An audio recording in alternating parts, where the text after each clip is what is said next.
In the years leading up to the attack on Pearl Harbor, the world was already in turmoil. Europe was engulfed in conflict as World War II raged on. The Axis powers, Germany, Italy, and Japan, sought to expand their territories aggressively. Meanwhile, the Allies, primarily the United Kingdom, the Soviet Union, and China, fought to resist these expansions. The United States had maintained a stance of neutrality, though it was providing material support to the Allies through programs like Lend-Lease. Japan had been expanding its empire across East Asia and the Pacific. The United States responded with economic sanctions, including a crucial oil embargo in 1941. These actions strained relations between the two nations. Japan, highly dependent on oil imports for its military and industrial needs, found itself in a precarious position. Diplomatic efforts to resolve tensions continued but proved fruitless. The events of December 7, 1941 would soon shock the world and change the course of history forever. The Japanese Empire, driven by a desire for expansion and self-sufficiency, saw the United States as a significant obstacle. The embargoes imposed by the US, particularly on oil, were crippling Japan's economy and military capabilities. Japanese leaders, including Prime Minister Hideki Tojo and Admiral Isoroku Yamamoto, recognized the dire need for action. They believed that a preemptive strike could neutralize the American Pacific Fleet, buying time for Japan to secure resources and fortify its gains. Yamamoto, Commander-in-Chief of the Combined Fleet, was tasked with developing a strategy. He understood the risks but was convinced that surprise and precision could achieve a temporary but critical advantage. Pearl Harbor, the home of the US Pacific Fleet, was identified as the prime target. Training for the attack involved extensive simulations and rehearsals. Pilots practiced bombing runs, and intelligence gathered crucial information about the harbor's defenses and layout. By late November, the fleet set sail under strict radio silence, moving stealthily across the Pacific. The attack on Pearl Harbor was a logistical masterpiece. Led by Admiral Yamamoto, the Japanese devised an intricate plan to harness the element of surprise. The fleet, comprising 6 aircraft carriers, over 400 planes, and additional battleships and submarines, departed from Hitokapu Bay in the Kuril Islands. This fleet navigated stealthily, maintaining strict radio silence to avoid detection. The attack was scheduled for early morning, December 7, 1941, capitalizing on the element of surprise. The Japanese knew the Americans would least expect an assault on a Sunday morning. The attack would unfold in 2 waves, with the first wave targeting battleships and airfields, and the second wave focusing on auxiliary ships and shipyard facilities. Pilots were briefed extensively, each assigned specific targets to ensure maximum damage. The first wave, consisting of 183 aircraft, included bombers, torpedo planes, and fighters. These aircraft were equipped with modified torpedoes, designed to operate in the shallow waters of Pearl Harbor. The Japanese fleet approached undetected, a testament to their strategic genius. As dawn broke on December 7, they were in position to strike. On December 6, 1941, Pearl Harbor was a picture of tranquility. The harbor, a strategic naval base, was bustling with activity, but there was no indication of the impending catastrophe. Sailors went about their duties, planes were parked neatly on airfields, and the Pacific Fleet lay anchored, seemingly invincible.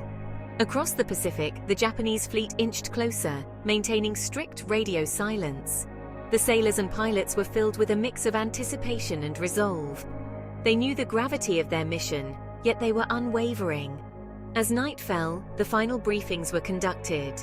Pilots reviewed their targets, and commanders reiterated the importance of surprise and precision. In Washington, D.C., diplomatic efforts continued. Japanese envoys engaged in discussions with American officials, seeking to delay any suspicions. The calm of December 6 would soon be shattered by the roar of engines and the thunder of explosions. At 6 a.m. on December 7, 1941, the first wave of Japanese planes took off from their carriers, heading towards Pearl Harbor. The morning was clear, with little indication of the disaster about to unfold. At 7:55 a.m., the first bombs fell on the harbor, catching the Americans completely off guard. The initial targets were battleships and airfields aiming to cripple the U.S. Pacific Fleet's ability to respond. The USS Arizona was one of the first ships hit. A bomb penetrated its deck and detonated in a magazine, causing a massive explosion that sank the ship within minutes. Over 1,000 sailors lost their lives on the Arizona alone. Nearby, the USS Oklahoma was struck by multiple torpedoes, capsizing and trapping hundreds of sailors inside. The second wave of Japanese planes arrived at 8:40 a.m., targeting the remaining ships and infrastructure. The attack lasted approximately 2 hours, leaving a trail of destruction in its wake. The attack on Pearl Harbor was a devastating blow to the U.S. Navy, leaving the Pacific Fleet in disarray. The initial moments of the attack left the American forces stunned, but they quickly rallied to respond. Despite the chaos, many servicemen displayed remarkable bravery. Anti-aircraft guns roared to life, attempting to fend off the relentless assault. Pilots sprinted to their planes, trying to get airborne amidst the falling bombs. George Welch and Kenneth Taylor managed to get their P-40 Warhawks airborne, engaging Japanese planes in dogfights. Sailors and Marines fought to save their ships and comrades. The spirit of resilience was palpable, with individuals rising to the occasion despite the dire circumstances.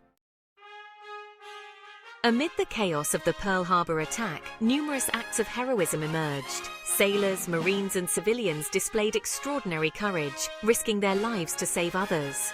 Their stories of valor became legendary, embodying the spirit of resilience and sacrifice that defined the American response to the attack. One such hero was Chief Petty Officer John Finn, who manned a machine gun at Naval Air Station Kaneohe Bay despite being wounded multiple times. His relentless defense against incoming Japanese planes earned him the Medal of Honor, the first awarded during World War II. Similarly, Lieutenant Commander Samuel G. Fuqua, aboard the USS Arizona, organized rescue efforts and helped evacuate survivors amidst the inferno, displaying remarkable composure and bravery. In the harbor, Captain Mervyn Bennion of the USS West Virginia directed his crew's defense and damage control efforts despite being mortally wounded.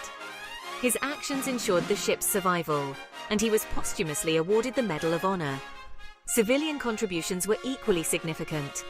Nurses, doctors, and civilians rushed to aid the wounded, setting up emergency medical stations and providing critical care.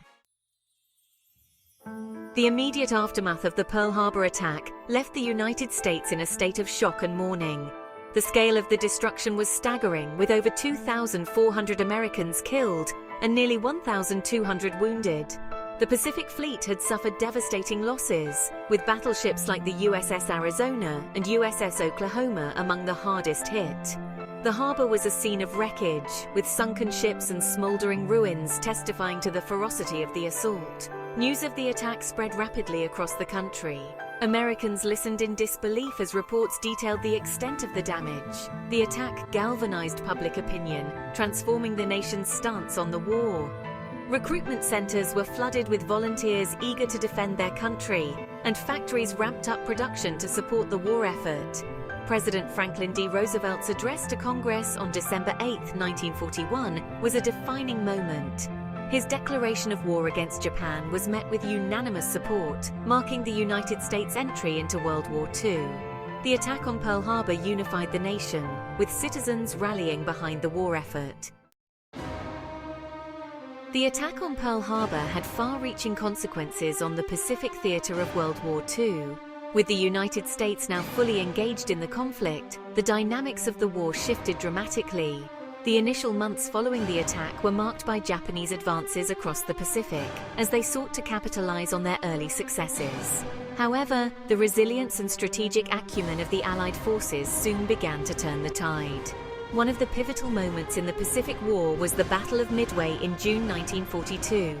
American intelligence had cracked Japanese codes, providing crucial information about their plans. The U.S. Navy, under Admiral Chester W. Nimitz, prepared an ambush that resulted in a decisive victory. The Japanese lost 4 aircraft carriers, a blow from which they never fully recovered. This battle marked a turning point, shifting the momentum in favor of the Allies. The war in the Pacific was a testament to the resilience, strategy, and sacrifice of the Allied forces, ultimately leading to the defeat of Japan and the restoration of peace. The attack on Pearl Harbor on December 7, 1941, remains one of the most significant events in modern history. Its impact shaped World War II and altered the geopolitical landscape. It ended American isolationism, propelling the US into a global leadership role. The events of that day serve as a powerful reminder of the cost of conflict. Pearl Harbor had a profound effect on American society. The unity and resolve fueled the war effort and contributed to the Allies' victory. The attack led to significant changes in military strategy and tactics. The importance of naval aviation and carrier-based warfare became evident. Lessons from Pearl Harbor continue to inform military planning and preparedness. Pearl Harbor is a symbol of the enduring spirit of a nation.